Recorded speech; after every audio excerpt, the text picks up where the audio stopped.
Je suis le révérend Faveur de Dieu et ce soir nous avons 1 heure du temps à passer ensemble dans la présence de Dieu et je bénis le Seigneur pour cette occasion qu'il nous donne, pour cette rencontre extraordinaire, pour ce moment prophétique, alléluia, car je crois que le Seigneur fera du bien. Et pendant que vous êtes connectés sur les réseaux sociaux, vous nous suivez sur ma page Facebook, vous pouvez aussi laisser vos commentaires, laisser vos messages pour que nous puissions prier pour vous, pour que nous puissions vous apporter assistance spirituelle dans le nom de Jésus. Et pour vous aussi qui nous suivez sur ces ondes de la radio Alobé, vous pouvez vous aussi nous apporter vos messages et nous appeler quand nous ouvrirons les antennes pour prier pour vous. Alléluia. Alors je bénis le Seigneur pour ce temps qu'il nous accorde afin de pouvoir passer 1 heure du temps ensemble pour manifester son nom, glorifier son nom. Alors pendant que nous serons en train de passer ce temps dans la présence de Dieu, croyez-moi, le Seigneur vous visitera,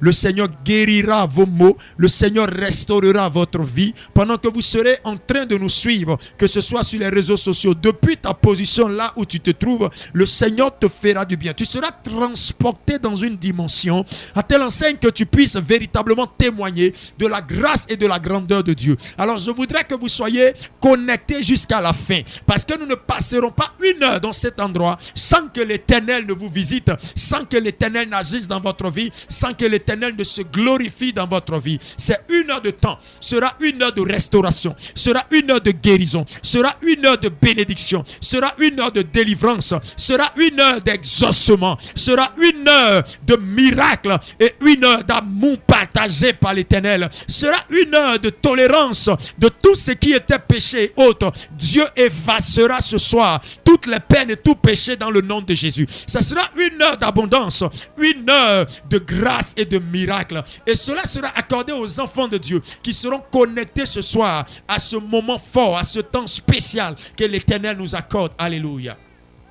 Alors pour commencer, nous allons prendre notre Bible dans le livre de Luc chapitre 23 et nous ferons notre lecture du verset 35 jusqu'au verset 47. C'est une petite longue lecture comme j'ai l'habitude de l'appeler. Donc Luc chapitre 23 du verset 35 jusqu'au verset 47. Vas-y ma fille, tu peux faire la lecture. Luc 23, verset 35 à 47. Le peuple se tenait là et regardait les magistrats se moquer de Jésus, disant, il a sauvé les autres, qu'il se sauve lui-même. S'il est le Christ, le Lut de Dieu. Les soldats aussi se moquaient de lui, s'approchant et lui présentant du vinaigre. Au verset 37, il disait, si tu es le roi des Juifs, sauve-toi toi-même. Il y avait au-dessus de lui cette inscription, celui-ci est le roi des Juifs. L'un des malfaiteurs crucifiés l'injuriait, disant, n'est-ce pas le Christ? Sauve-toi toi-même et sauve-nous. Au verset 47, mais l'ange le reprenait et disait, ne crains-tu pas Dieu, toi qui subis la même condamnation? Pour nous, c'est justice, car nous recevons ce qu'ont mérité nos crimes. Mais celui-ci n'a rien fait de mal. Et il dit à Jésus, souviens-toi de moi quand tu viendras dans ton règne. Jésus lui répondit, je te le dis en vérité, aujourd'hui tu seras avec moi dans le paradis. Au verset 47, il était déjà environ la 6e heure. Il eut des ténèbres sur toute la terre jusqu'à la 9e heure. Le soleil s'obscurcit et le voile du temple se déchira par le milieu. Jésus s'écria d'une voix forte, Père, je remets mon esprit entre tes mains. Et en disant ces paroles, il expira. Au verset 47, le centenier, voyant ce qui était arrivé, glorifia Dieu et dit, certainement, cet homme était juste. Alléluia. Amen. Alors que le Seigneur nous bénisse en cette soirée. Je voudrais prêcher sur le thème mon résultat. Alléluia. Je veux parler du résultat. Vous savez, je suis un amoureux du résultat. Parce que dans toute chose que j'entreprends, ce qui détermine la grandeur de cette action ou la bénédiction de cette action, ce n'est pas l'action que je pose, mais c'est le résultat derrière l'action que je pose.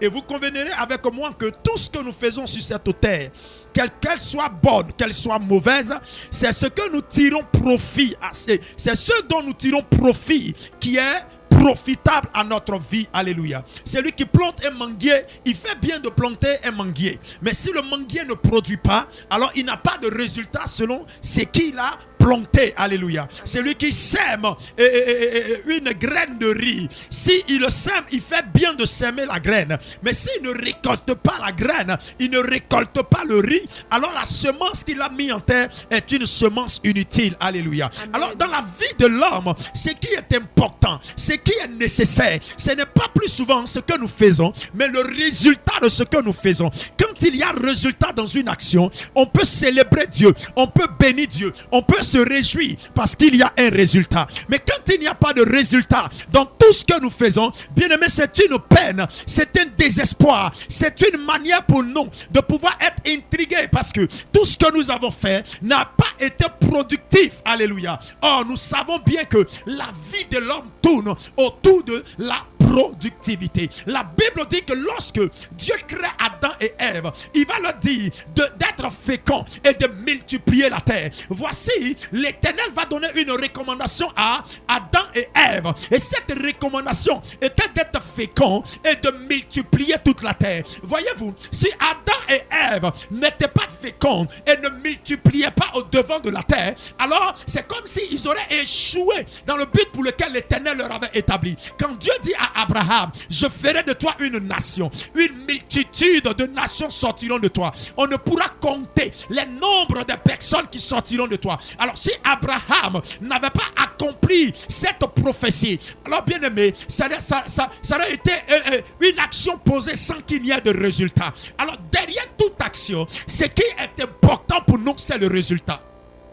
Et je suis un amoureux du résultat. Amen. Je ne peux pas travailler sans qu'il y ait de résultat. Je ne peux pas m'investir quelque part sans qu'il n'y ait de résultat. Je ne peux pas m'engager dans une action sans qu'il n'y ait de résultat. Quand vous travaillez quelque part et qu'il n'y a pas de résultat, c'est une perte de temps. Quand vous investissez quelque part et qu'il n'y a pas de résultat, c'est une perte de temps. Quand vous engagez tout le potentiel que vous avez, tout le nécessaire que vous êtes quelque part et qu'il n'y a pas de résultat, c'est une perte de temps. Alors comprenez bien aimé que le résultat que nous pouvons générer dans toutes choses est ce qui satisfait notre cœur, satisfait nos désirs, satisfait notre personne. Amen. Si nous ne générons pas de résultats dans ce que nous faisons, nous ne pourrons pas être satisfaits. Nous serons comme des personnes qui sont venues sur la terre pour accompagner des autres. Je vois certaines personnes dans le milieu dans lequel ils exercent avec beaucoup d'efforts, sans qu'ils régénèrent, sans qu'ils tirent profit de ce qu'ils font. Alléluia. Alors bien aimé, c'est en cela que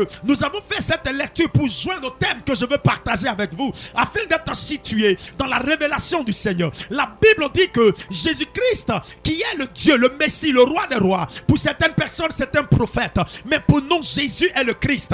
Jésus est la pierre rejetée par ceux qui bâtissaient, qui est la principale de l'angle. Jésus n'est pas Christ parce que nous l'avons dit. Jésus n'est pas Dieu parce que nous l'avons ordonné. Aucun d'entre nous humains n'a pu nommer Jésus comme étant Dieu. Ce n'est pas moi qui l'ai nommé Dieu. Ce n'est pas moi qui l'ai choisi Dieu. Ce n'est pas moi qui l'ai envoyé Dieu. Jésus est Dieu parce que depuis la création du monde, l'Éternel promet la venue du Christ pour la délivrance de l'humanité. Il dit la femme sera enceinte et elle mettra au monde un fils. Et celui-ci sera il s'assiera sur le trône de David et il régnera dans la maison de Joseph.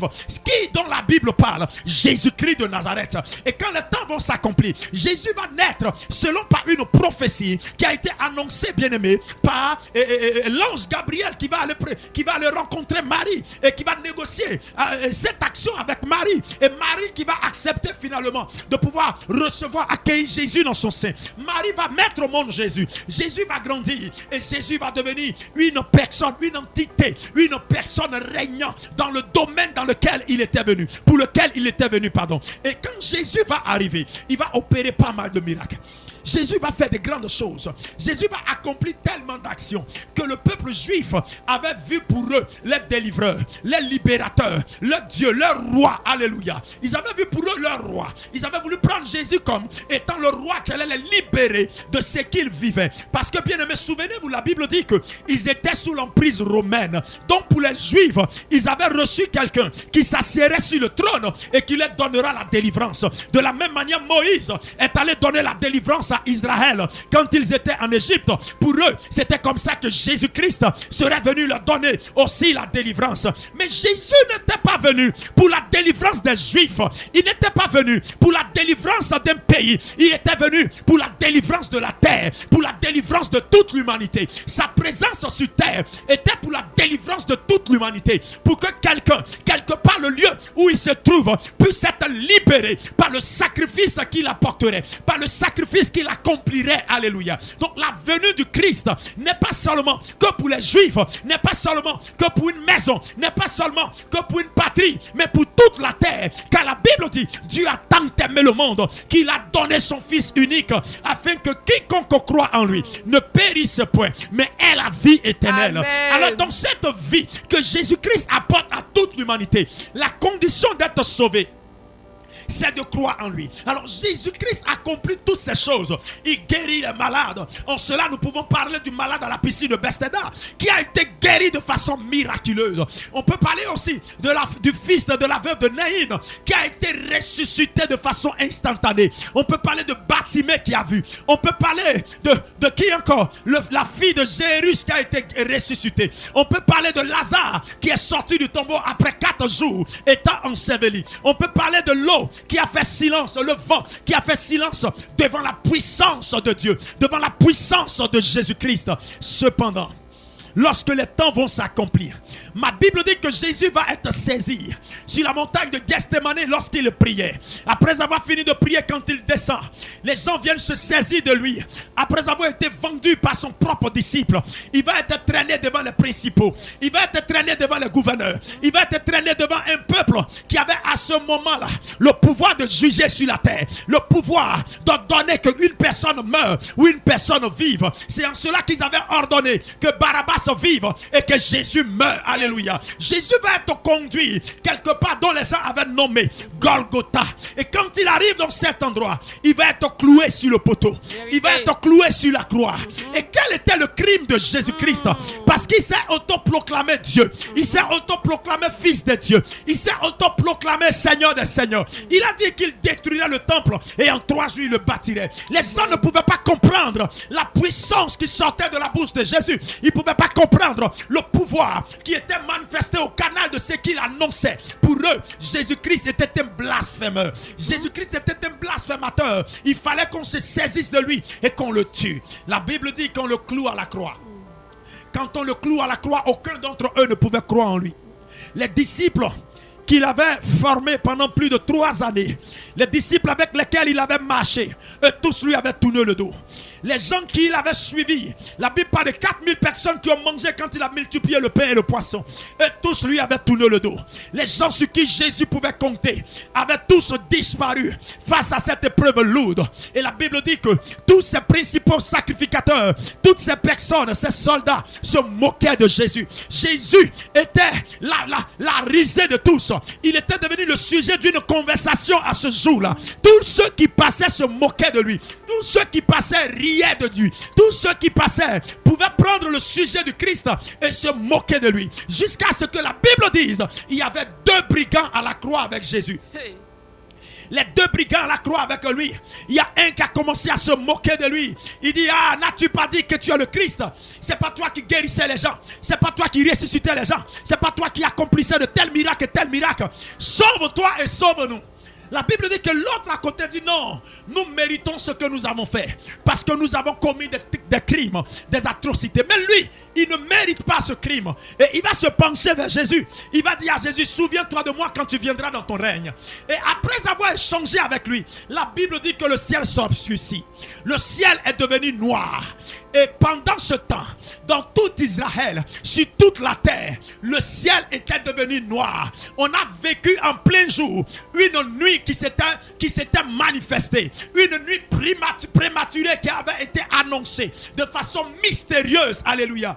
Et le soldat qui était au pied de la croix regarde Jésus-Christ sur la croix et il dit, sûrement cet homme était injuste, sûrement cet homme était une bonne personne, sûrement cet homme était le Christ, sûrement cet homme était envoyé de Dieu. Alors je voudrais dire ce soir à travers le message que nous venons de lire, que bien aimé, le résultat du Christ sur la croix a pu prouver qu'il n'était pas ce que les gens disaient de lui, ce que les gens avaient nommé sur sa vie. On l'avait traité de malfaiteur, on l'avait même cloué à la croix comme étant un malfaiteur. Mais à sa mort, il a fini par amener plusieurs à se convertir, plusieurs à se repentir, plusieurs à regretter cet acte qui avait été posé. Alléluia. Et c'est en cela que je dis mon résultat. Yes. Le résultat de ta vie déterminera ta personne et le respect des gens à ta personne.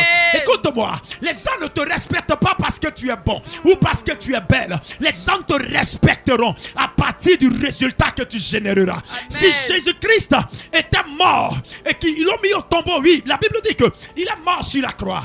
Ils sont allés mettre Jésus-Christ dans le tombeau. Et le troisième jour, Jésus va sortir du tombeau comme n'étant jamais entré dans le tombeau. Maintenant, écoutez-moi bien aimé. Si Jésus était resté dans le tombeau, jamais nous ne parlerons de la victoire du Christ sur la mort. Jamais nous ne parlerons des enfants du Christ que nous sommes aujourd'hui. Si Jésus était mort, on resterait dans un néant, dans un flou. Pierre ne serait plus venu prêcher l'évangile. Jean ne serait plus venu prêcher l'évangile. Et ça sera un chaos dans l'univers. Mais Jésus ne pouvait pas mourir parce que Jésus-Christ est le concepteur de tout résultat positif. Là où tous ont échoué, c'est là Jésus a remporté la victoire. Là où tous sont restés, c'est là Jésus a monté la victoire. Là où tous sont restés engloutis, c'est là Jésus a présenté le trophée. Il n'est pas resté dans le tombeau, il est sorti du tombeau pour prouver que lui, Christ, il a la manifestation du résultat. Et quand il produit un résultat, le résultat est satisfaisant, le résultat est bon, le résultat est beau, le résultat est parfait. Quand il présente un résultat, le résultat est admirable, le résultat est appréciable. Et Christ a produit ce résultat de la vie. Alléluia. Il a produit le résultat de la vie. Il vit désormais. Et ce que nous pouvons savoir de lui, c'est qu'il est vivant. Il n'est pas mort, il a gagné la mort. Alors bien aimé, écoute-moi très bien. La qualification de l'homme, pas du principe du résultat qu'il génère. Un homme qui est aussi dans tous ses sens, s'il ne produit pas de résultats dans la vie où il occupe ou dans la portion de place qu'il occupe, alors cet homme devient comme une personne inutile. Aujourd'hui, nous avons plusieurs personnes qui occupent des fonctions. Nous avons même des femmes qui se marient. Nous avons des gens qui travaillent. Mais derrière le travail qu'ils accomplissent, quel est le résultat? Nous parlons du résultat ce soir. Tu t'es marié, ça fait 5 ans. Et depuis dans le mariage, tu n'as pas encore pu donner un enfant à ton époux. Quel est le résultat? La famille, la belle famille aujourd'hui se plaît. Est-ce que nos maris, nos enfants, disons, notre enfant a épousé une femme stérile ou a épousé une femme sorcière? On a traité ton ventre de cimetière parce que ce ventre ne conçoit pas. Alléluia. Où est le résultat dans le foyer là où tu te trouves? Parce que les gens, ta belle famille ne t'appréciera pas parce que tu es belle ou parce que tu travailles ou bien parce que tu génères des millions. Non. Mais la belle famille t'appréciera à cause du résultat que tu présentes. Où est ton résultat, femme? Toi qui as épousé cet homme, où est l'enfant que tu présentes? Où est l'enfant que tu portes? Où est l'enfant que les gens veulent voir? Et puisque notre Dieu est un Dieu de résultats, je t'appelle au résultat maintenant. Il faille que tu produises et que tu présentes ce résultat aux yeux du monde. Alléluia. Écoute-moi. Les gens ne nous qualifient pas parce que nous sommes d'une famille haute. Même c'est vrai, on peut te donner un poste par générosité. On peut te donner un poste par familiarité. Mais si dans le poste que tu occupes, tu n'accomplis pas l'œuvre parfaite, ou tu ne manifestes pas, ou tu ne maximises pas par le potentiel que tu as, ou tu ne génères pas le résultat dans ce que tu entreprends, dans ce que tu fais, même si tu as été mis par ce poste, par affiliation, bien-aimé, il faut être sûr qu'ils vont te renvoyer. Il faut être sûr qu'ils vont t'enlever de ce poste. Parce que ce que le boss attend, ou ce que le patron attend, c'est ton résultat. Il y a plusieurs aujourd'hui qui travaillent, tu es fonctionnaire. Mais où est le résultat du travail que tu fais? Parce que le résultat, ce serait aussi de pouvoir acheter un terrain et construire une maison. Tu as économisé. Et même, il est difficile pour certaines personnes de pouvoir économiser. Il est difficile pour certaines personnes de pouvoir réaliser et entreprendre. C'est ça, bien-aimé. Tu n'as pas de résultat malgré le confort dans lequel tu te tiens. Tu ne produis pas de résultats. Tu ne présentes pas de résultats. Et cela est tragique parce que les hommes te regardent. Et ce que tu émets, ce que tu dégages, c'est la négativité. Ce que tu dégages, c'est la médiocrité. Oh, notre Dieu est un Dieu de résultats. Et je viens en tant que prophète. Je veux prier pour toutes ces personnes qui, malgré leur effort, malgré tout ce qu'ils accomplissent dans la vie, ils n'ont pas de résultats. Il y a des gens qui cherchent du travail à longueur de journée, ils n'ont pas de travail. Il y a des gens qui cherchent un mari à longueur de journée. Ils n'ont pas de mari, d'époux. Ils n'ont pas d'épouse. Ils n'ont rien. Il y a des gens qui se battent à longueur de journée sans qu'ils ne produisent de résultats. Il y a des gens qui s'efforcent. Ils jeûnent même pour voir des résultats. Mais les résultats sont minimes. Je vois comme des hommes de Dieu qui sont en train de se battre. Le Seigneur me dit que ça fait des années, plus des années que tu es dans ce ministère, en train de te battre. Tu te bats. Tu as fait tous les jeûnes qu'il faut. Tu as lu les livres de tous les hommes de Dieu que tu pouvais avoir sous la main. Tu es parti à des séminaires où tu pouvais participer pour voir. Mais malgré tout ça, jusqu'aujourd'hui, tu es au même niveau du ministère. Tu veux même abandonner le ministère parce que tu ne comprends pas comment se fait-il que malgré tout ce que tu fais, malgré toutes ces pratiques que tu as compris, malgré toutes ces stratégies, tu ne produis pas de résultats. Tu es déçu parce que la situation est décevante. Mais bien aimé, je veux te dire ce soir, le Jésus dont je prêche m'envoie pour prier pour toi, pour que là où tu n'avais pas produit hier, tu puisses produire aujourd'hui. Là où tu ne pouvais pas donner de résultats hier, tu puisses donner des résultats aujourd'hui. Amen.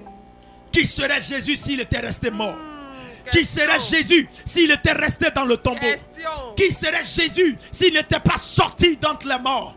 Ah, bien-aimé, que sera ton Dieu si tu restes toujours dans cette même place sans produire de résultats? Tu es là-bas et tu me suis peut-être sur la plateforme du Facebook. Et écoute-moi, bien-aimé, où est ton résultat en cette année? Nous sommes bientôt à la mi-année. Mais quel est ce que tu as généré? Quel est ce que tu as produit? Quelle est la production de ta vie en cette année? Les résultats sont difficiles à pouvoir les atteindre. Mais notre Dieu a vaincu. Et la Bible dit qu'il nous enlève en bas pour nous mettre en haut. Il dit du fumier il retire l'indigent. De la poussière il relève le pauvre. Afin de le placer à la table. Afin qu'il soit aussi à la table d'honneur. Je veux prier pour toi ce soir. Au nom précieux de Jésus. De la position là où tu es. Là où tu as été oublié. Que l'Éternel te fasse apparaître. Que les résultats que tu généreras d'ici 3 jours soient dépasse tout ce que tu as fourni comme effort depuis des années dans le nom de Jésus. C'est possible. Quelqu'un dit, mais papa, est-ce que c'est possible? Depuis des années, je souffre, je ne vois rien. Est-ce qu'en 3 jours, quelque chose de grand peut se faire? Écoute-moi, en 3 jours, Jésus est ressuscité. En 3 jours, ton miracle peut sortir du néant. Ton miracle peut sortir des abîmes. Ton miracle peut sortir de la terre. Ton miracle peut sortir du ciel et t'être donné dans le nom de Jésus-Christ de Nazareth. Alléluia. Alléluia. Amen. Alors je suis de cette génération des fils de Dieu qui doivent produire. Je suis de cette génération des personnes qui doivent générer des résultats, qui doivent produire des résultats. C'est pourquoi je ne veux plus m'asseoir. Je ne veux plus rester à la même place là où je suis. Il faut que mon résultat soit visible. Mon résultat soit connu de tous. Mon résultat soit appréciable. Mon résultat soit le fruit de tout ce que j'ai fait. Le résultat puisse m'accompagner. Écoutez-moi. Pour que vous générez des résultats, il y a quelque chose que vous devez comprendre. Il faut que vous soyez accompagné par l'aide de Dieu. Jésus était dans le tombeau, mais son Père a veillé, de sorte que dans le tombeau, la mort ne puisse pas avoir le dessus sur lui. La chose qui nous donne de pouvoir entrer et sortir avec une victoire, c'est la présence de Dieu avec nous. Quand quelqu'un réussit, quand quelqu'un est fort, quand quelqu'un est puissant dans ce qu'il fait, quand quelqu'un part de gloire en gloire, quand quelqu'un ne fait que amasser les trésors, il ne va pas seul. Il y a quelqu'un qui l'accompagne. Il y a quelqu'un qui le suit. Quand vous voyez quelqu'un réussir dans tout ce qu'il fait, il est accompagné par une autre entité. Et bien aimé, si tu veux réussir, si tu veux entreprendre, si tu veux générer des résultats, il te faut cette présence surnaturelle dans ta vie. Il y en a plusieurs qui même achètent un terrain mais ne peuvent pas construire. Il y en a qui commencent à construire, ils ne peuvent pas dormir dedans. Il y en a même qui finissent de construire. Le jour de dormir dedans, il y a tout un tas de problèmes. Vérité. Le résultat de votre vie. Le résultat de votre vie. Les gens vous acclameront. Pas parce que vous êtes devenu. Non, ce n'est pas parce que tu es DG. Ce n'est pas parce que tu es directeur d'une entreprise qui fait ta fierté, non. La fierté d'un directeur, c'est le résultat qu'il produit après avoir eu le titre de directeur sur sa vie. Alors, tu es directeur, mais quand on regarde ta vie et on regarde ta finition, on constate que tu n'as produit aucun résultat. Et plus souvent, ces résultats que tu n'as pas produits n'est pas la cause de ta personne. Ce n'est pas toi qui as commis cette action. Ce sont les démons, le diable, la sorcellerie, les esprits de famille qui t'ont empêché de pouvoir être productif. Alors tu as besoin de la main de Dieu pour pouvoir t'accompagner afin d'être productif dans le nom de Jésus. Amen. Le Seigneur est en train de parler à mon esprit. Il y a quelqu'un, tu es en train de m'écouter. Ce soir, je ne sais pas par hasard, comme ça tu es en train d'écouter la radio à l'OP. Tu es là, tu es en train de m'écouter. Et le Seigneur est en train de me dire que 2 fois, tu as pris crédit à la banque dans l'espoir de réaliser quelque chose. Mais 2 fois, quand tu as pris ce crédit, tu n'as pas pu réaliser cette action pour laquelle tu avais pris ce crédit. Et actuellement, tu as des dettes sur ta tête parce que non seulement tu n'as pas réalisé, mais tu dois rembourser cette dette. C'est ça, produit des résultats. Quand tu n'as pas un résultat dans ta vie, tu es aperçu comme la personne inutile dans son domaine. Aperçu comme la personne inutile dans tout espace là où tu arrives. Alors ma prière ce soir pour toi, c'est qu'à partir de ce soir, tu sois productif dans le nom de Jésus-Christ. Amen. La Bible pouvait dire dans le livre de Luc chapitre 3 verset 9, il dit déjà la cognée est mise à la racine de l'arbre. Alors tout arbre qui ne produira pas sera coupé et jeté au feu. La cognée c'est l'âche. L'âche a été mise à la racine de l'arbre. Elle est prête à pouvoir couper l'arbre. Pourquoi? Parce que même Dieu, dans l'aspect spirituel, Dieu attend des personnes productives. Dieu attend des gens productifs. Nous voyons plusieurs personnes qui sont assises, attendant que la chose vienne d'elle-même. Non, ça ne viendra pas d'elle-même. Il faut que tu te lèves et il faut que tu commences à générer quelque chose de dynamique et d'extraordinaire pour toi. Parce que Dieu se glorifie dans ta vie à cause de ta productivité. Dieu se glorifie dans ta vie à cause de ta productivité. Tu es un jeune garçon, tu es un jeune homme et tu es dans une famille. Tu fais souvent de la peine à tes parents et tu as le constat qu'on parle trop sur toi. Ce n'est pas parce qu'on ne t'aime pas, mais en réalité, les gens veulent voir ta productivité. Tes parents veulent voir ta production. Tes parents veulent voir l'utilité de ta personne dans cette maison. L'utilité de ta personne dans cette famille. C'est pourquoi tu as comme l'impression qu'on parle sur toi. Ce n'est pas parce qu'on parle sur toi. Et je suis en train de voir dans mon esprit quelqu'un qui a une entreprise. Mais malgré cette entreprise, tu es dans les dettes. Tu es sur le point de fermer l'entreprise parce que ça ne produit pas. Ce soir, je prie pour toi. Cette entreprise sera relevée dans le nom de Jésus. Amen. Depuis le lieu où tu me suis, je déclare que cette entreprise soit relevée dans le nom de Jésus. Cette entreprise soit relevée dans le nom de Jésus. Cette entreprise soit relevée dans le nom de Jésus. Elle ne tombera pas. Elle sera la source de ta gloire. Elle sera la source de ta bénédiction. Alléluia. Que le Seigneur te bénisse ce soir. Que sa grâce soit sur ta vie, bien-aimée. Alors je parle de production. Je parle de résultats. Vous devez générer des résultats dans votre vie. Vous devez avoir des résultats. Et ces résultats sont manifestés par la présence et la puissance de Dieu dans votre vie. Alors bien aimé, je veux prier pour une catégorie de personnes ce soir. Je dirais 2 catégories de personnes. La première catégorie de personnes, c'est ceux qui entreprennent. C'est ceux qui travaillent. C'est ceux qui sont dans des activités. Mais malgré cela, il n'y a pas de résultat dans tout ce qu'ils font. Ils travaillent comme si pour enrichir quelque chose d'autre. Mais eux-mêmes, ils ne produisent pas. Eux-mêmes, ils ne voient rien de tout ce qu'ils font. C'est cette catégorie de personnes, première catégorie de personnes pour qui je veux prier. Je veux prier pour la deuxième catégorie de personnes qui elles-mêmes, malgré tous leurs efforts, elles ne trouvent même pas de quoi pouvoir produire. Ça dit c'est difficile pour elles. C'est difficile d'avoir quelque chose. C'est difficile de recevoir quelque chose. C'est difficile parce que le diable sait que s'il vous ouvre les portes vous allez aller d'un allure où personne ne pourra vous arrêter. Je veux prier pour ces deux catégories de personnes, pour que la main de Dieu vous libère ce soir. À partir de ce soir, vous chercherez mon contact et vous chercherez à me rencontrer, parce que quelque chose de surnaturel va se produire dans votre vie au nom de Jésus. Quelque chose de fort et de lourd va se manifester dans votre vie au nom de Jésus. Vous ne serez plus à cette place, mais vous monterez jusqu'à ce que l'on rende témoignage de la puissance de Dieu manifestée dans votre vie. Que le Seigneur vous bénisse et que sa divine grâce repose sur votre vie. Alors, là où tu es, je veux que tu poses la main sur ta tête. Shagada brande lebo shikataka. Shikatakatakata selabran. Que serait devenu David s'il ne tuait pas Goliath? David a été acclamé par son peuple, pas parce que Samuel a mis l'huile sur sa tête. Non, ce n'est pas l'huile sur votre tête qui fait ou qui fera votre gloire. Ce ne sont pas ces chapeaux ou bien comment vous appelez les échappes d'Israël. Ce n'est pas les huiles, ce n'est pas tout ça. Je suis contre l'huile, non, j'utilise l'huile. Mais ce n'est pas tout ça. Parce que vous pouvez utiliser l'huile, vous pouvez utiliser les échappes d'Israël, vous pouvez utiliser même des chapeaux sur votre tête. Mais si vous ne produisez pas, vous serez inutile dans le domaine dans lequel vous êtes. Même vos enfants ne vous respecteront pas. Yes, même vos enfants ne vous respecteront pas. David n'a pas été acclamé par son peuple parce que Samuel a mis l'huile sur sa tête. Non, David a été acclamé par son peuple parce que David a tué Goliath. C'est le résultat qu'il a généré au front. C'est le résultat qu'il a reçu au front qui a permis que tout Israël se met à chanter à son honneur. Où est ton résultat? Ton résultat fera de sorte que les gens quitteront depuis des pays pour venir te rencontrer. Ton résultat fera de sorte que les gens viendront de nulle part pour venir chercher à voir qu'est-ce qui est en toi. Cette force surnaturelle qui est en toi, ce pouvoir surnaturel qui est en toi. Je prie ce soir pour vous. Mets la main sur ta tête.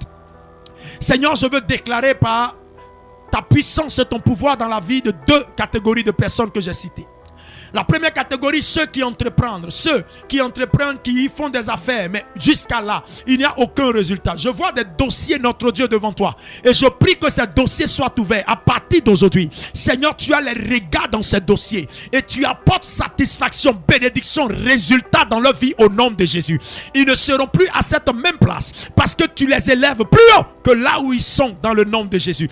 Ils sont, Seigneur, des leaders qui doivent donner des emplois aux autres, qui doivent donner à manger aux autres. Alors leurs résultats permettront que, Père notre Dieu, certaines personnes soient heureuses. Alors permets cela dans le nom de Jésus-Christ de Nazareth.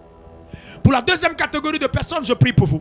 Seigneur, ceux qui cherchent jusqu'aujourd'hui un résultat, ceux qui cherchent même un travail, ceux qui cherchent un enfant, ceux qui cherchent un mari, une épouse, ceux qui cherchent, Seigneur notre Dieu, le visa, ceux qui cherchent des passeports, ceux qui cherchent, Seigneur, à pouvoir avoir les moyens et se rendre quelque part d'autre, mais qui ont des difficultés de les avoir. Pendant qu'ils me suivent, je déclare sur leur vie que les portes soient ouvertes pour eux, qu'ils reçoivent cela ce soir et que ton nom soit glorifié dans leur vie au nom puissant de Jésus-Christ. Je